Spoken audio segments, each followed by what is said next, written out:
Thank you, choir. What a Obrigado ao blessing coro por nos abençoar for all who listen and hear you. pela música que ouvimos de Over the vocês. years, I have had the sacred Ao longo dos anos, tive a sagrada oportunidade de conhecer muitas pessoas cujo sofrimento parecia penetrar-lhes os recônditos da alma. Nesses momentos, ouvi meus amados irmãos e irmãs e me angustiei com eles por seus fardos. I've pondered Ponderei o que dizer-lhes, and I have struggled to e foi-me difícil saber como consolá-los e dar-lhes alento em suas provações. their grief is caused Com frequência, o sofrimento deles decorria de algo que lhes parecia ser um ponto final. facing the end of a cherished Alguns se veem diante do fim de um terno relacionamento, como a morte de um ente querido ou a alienação de um membro da família. others feel they are facing Outros sentem que chegaram ao fim da esperança, a esperança de casar-se, bearing children ou de ter filhos, or overcoming. ou de vencer uma doença. Others may be facing the end of their faith. Outros podem estar encarando o fim de sua fé, quando vozes conflitantes e desorientadoras do mundo os tentam a questionar ou até a abandonar o que antes sabiam ser verdade. Later, I believe Cedo ou tarde, creio que todos vivenciamos momentos em que a própria essência de nosso mundo se desfaz, deixando-nos solitários, frustrados e sem rumo. it can happen. Isso pode acontecer com qualquer um. Ninguém está imune. Everyone's situation is different. Cada pessoa passa por uma situação diferente e os detalhes de cada vida são ímpares. Mesmo assim, descobri que há algo que afasta a amargura que pode vir a surgir em nossa vida. There's one thing we can Há uma coisa que podemos fazer make life para tornar a vida mais agradável, joyful mais alegre and even e até gloriosa. we can be. Nós podemos ser gratos. It might sound contrary Pode soar contrário à sabedoria do mundo sugerir que alguém que esteja sobrecarregado de tristeza deva agradecer a Deus. but those who set aside Mas aqueles que põem de lado a jarra de amargura e erguem a taça da gratidão podem encontrar uma bebida purificadora de cura, paz and understand. e compreensão. As disciples of Christ, Como discípulos de Cristo, commanded to recebemos o mandamento de agradecer ao Senhor nosso Deus em todas as coisas. sing unto the Lord with Cantar ao Senhor em ação de graças let our heart. e ter o nosso coração cheio de agradecimento a Deus. Why does God Por que Deus ordena que sejamos gratos? all of His commandments Todos os seus mandamentos são dados para disponibilizar-nos bênçãos. Os mandamentos são oportunidades de exercer nosso arbítrio agency? e receber bênçãos. Our loving Heavenly Father Nosso amoroso Pai Celestial sabe que a decisão de desenvolver um espírito de gratidão nos proporciona a verdadeira alegria e grande felicidade. some might say Mas alguns podem dizer, pelo que devo ser grato se o meu mundo when my world is falling. está desmoronando? Perhaps focusing on what Talvez o enfoque em coisas pelas quais somos gratos seja uma abordagem errada. É difícil desenvolver um espírito de gratidão se nossa gratidão for somente proporcional ao número de bênçãos que podemos contar. true. Sem dúvida, é importante contar as nossas bênçãos com frequência. And anyone who has E todos os que tentaram fazer isso sabem que elas são muitas. but I don't believe that Mas não creio que o Senhor espera expects us to que sejamos menos gratos nos momentos de provação than in time. do que nos momentos de abundância e tranquilidade. In fact, most Na verdade, a maioria das referências das Escrituras não fala de gratidão por coisas, but rather some mas sugere um espírito ou atitude de gratidão. attitude of gratitude. It is easy to be É fácil ser grato por coisas when life seems to, quando a vida parece estar a nosso favor.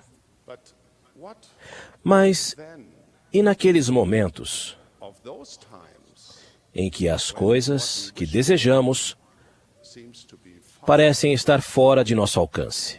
Could I suggest that we see gratitude as a Sugiro que vejamos a gratidão como uma disposição, um modo de vida que independe de nossa situação atual.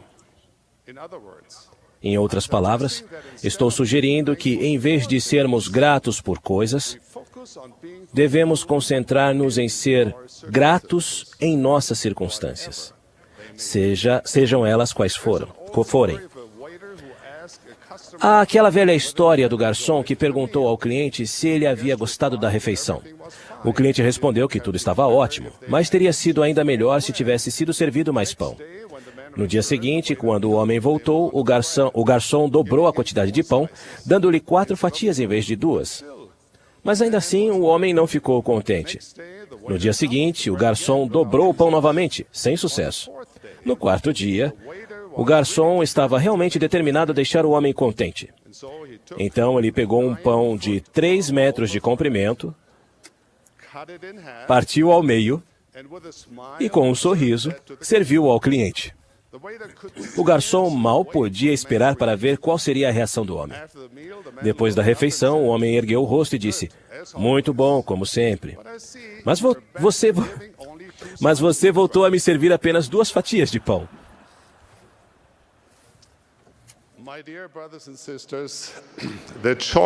Meus queridos irmãos e irmãs, a escolha é nossa. Podemos decidir limitar nossa gratidão com base nas bênçãos que achamos que nos faltam. Ou podemos decidir ser como Nefe, cujo coração agradecido jamais fraquejou. Quando seus irmãos o amarraram ao navio, que ele havia construído para levá-los à terra da promissão, seus calcanhares e punhos ficaram bem feridos, de modo que estavam muito inchados e doloridos. E uma violenta tempestade ameaçava tragá-los para as profundezas do mar. Não obstante, disse Nefe, voltei-me para Deus e louvei-o todo o dia. E não murmurei contra o Senhor por causa de minhas aflições. Podemos decidir ser como Jó, que parecia ter todas as coisas, mas então perdeu tudo. Ainda assim, Jó respondeu dizendo: Nu saí do ventre de minha mãe, e nu tornarei. O Senhor o deu, e o Senhor o tomou. Bendito seja o nome do Senhor. Podemos decidir ser como os pioneiros mórmons, que mantiveram um espírito de gratidão em sua lenta e dolorosa jornada até o grande lago salgado, chegando até a cantar e a dançar e gloriar-se na bondade de Deus. Muitos de nós teríamos ficado inclinados a isolar-nos, a reclamar e a angustiar-nos com as dificuldades da jornada. Podemos decidir ser como o profeta Joseph Smith, que quando estava preso em condições lastimáveis na cadeia de Liberty, escreveu estas palavras inspiradas: Amados irmãos, façamos alegremente todas as coisas que estiverem a nosso alcance e depois aguardemos com extrema segurança para ver a salvação de Deus e a revelação de seu braço. Podemos decidir ser gratos, não importa o que acontecer. Esse tipo de gratidão transcende tudo o que esteja acontecendo ao nosso redor. Sobrepuja o desânimo, a frustração e o desespero. Floresce lindamente, tanto na gelada paisagem do inverno, quanto no agradável calor do verão.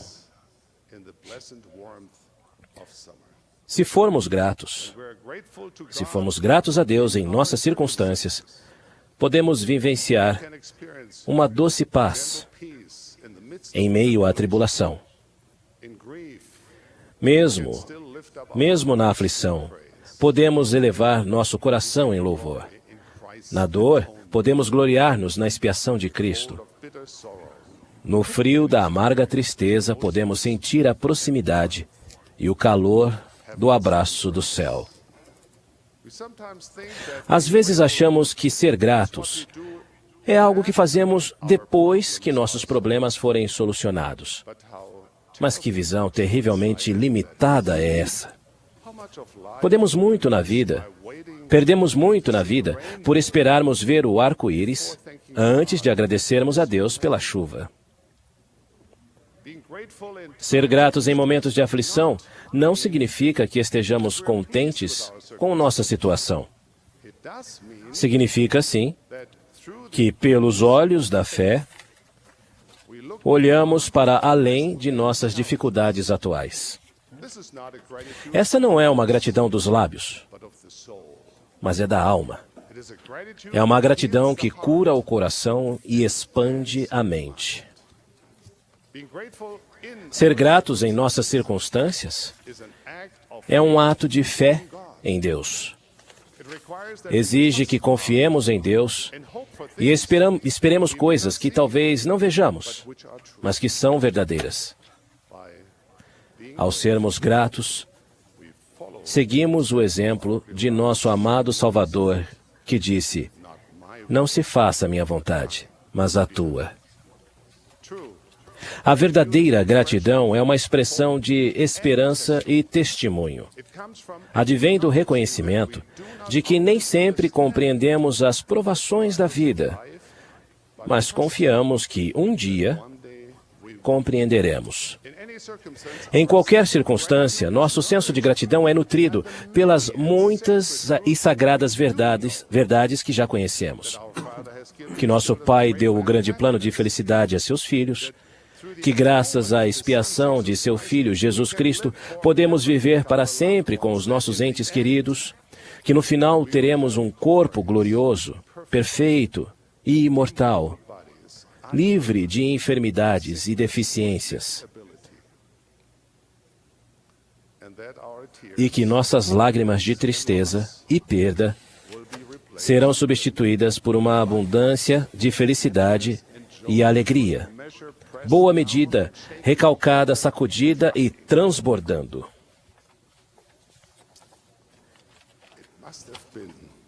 Deve ter sido esse tipo de testemunho que transformou os apóstolos do Salvador, que antes eram homens cheios de temores e dúvidas, em felizes emissários do Mestre. Nas horas que se seguiram à sua crucificação, eles estavam consumidos pelo desespero e pela dor, incapazes de compreender o que acabara de acontecer. Mas um evento mudou tudo isso. O Senhor lhes apareceu e declarou: "Vede as minhas mãos e os meus pés, que sou eu mesmo."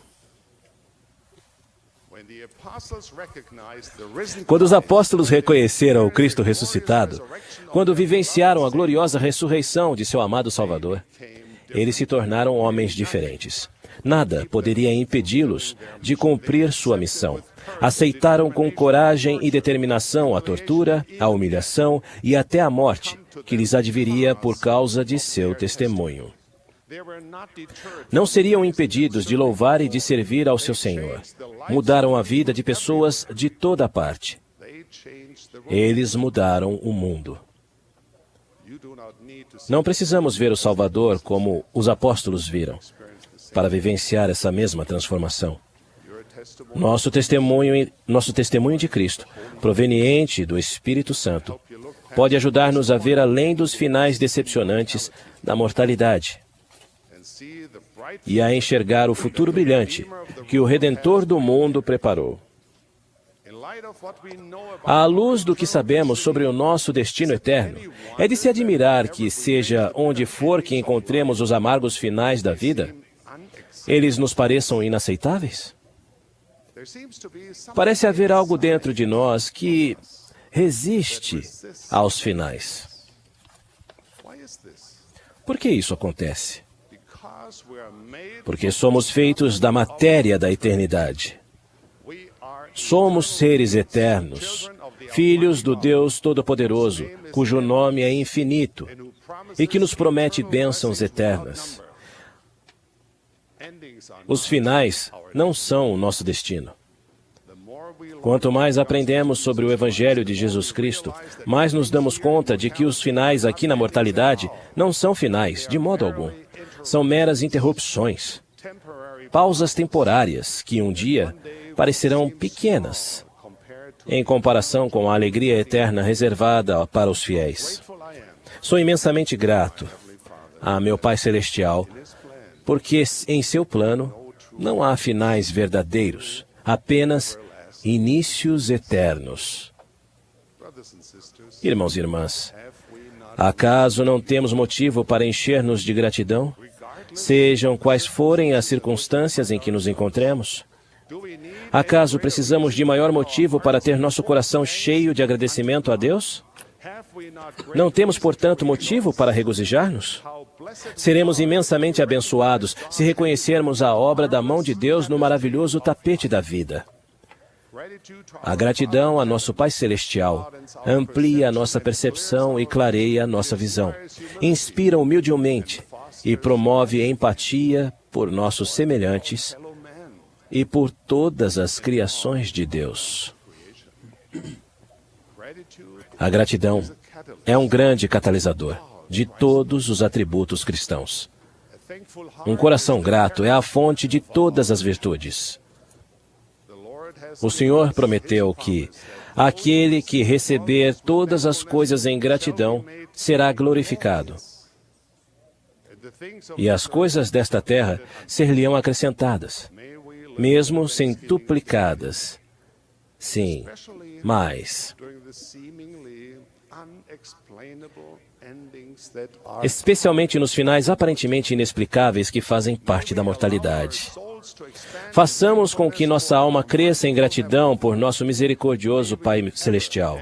Ergamos sempre e constantemente a voz e demonstremos por palavras e atos a nossa gratidão a nosso Pai Celestial e a seu Filho, seu amado Filho, Jesus Cristo. Por isso eu oro e deixo-lhes meu testemunho e minha bênção. No nome sagrado do nosso Mestre, Jesus Cristo. Amém.